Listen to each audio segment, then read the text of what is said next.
Dito na naman tayo. Kain na naman tayo. Meron tayong seaweeds, guys, na mayroong sap-sap na ano, guys. Oh, ang sarap, guys, oh. Yan, masarap ito. Kain ta. Mainit-init pa ang sabaw. Nilagyan natin ng sili, kamatis, sibuyas dahon, sibuyas bombay. Ang sarap po. Nako.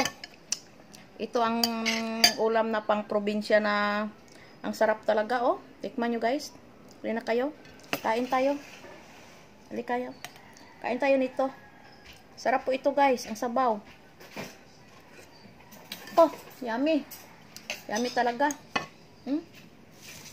Yan. Ito ang masarap.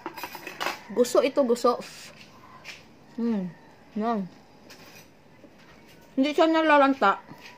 Kasi hindi natin binabad masyado sa apoy.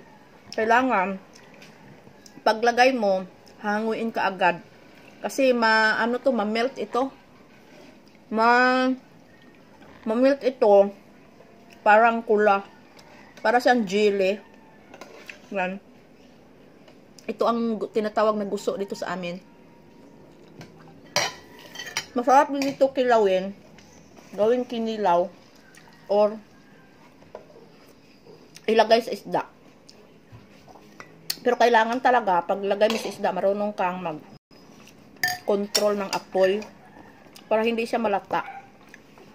Kasi pag matunaw siya, ma-melt.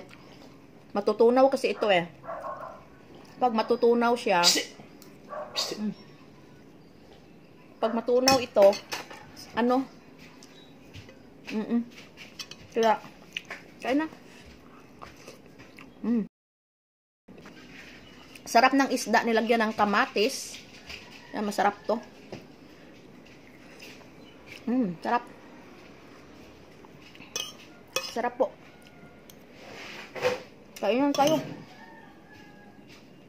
Paborito ko ito, guys.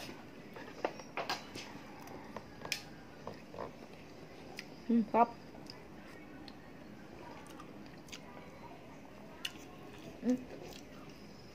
Ito po.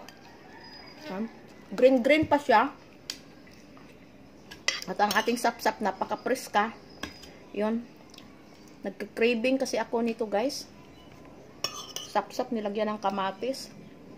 At saka nilagyan ko nito. Ang sarap. Try nyo, guys. Try nyo to. Hahanguin nyo kaagad. Pag magluto kayo nito.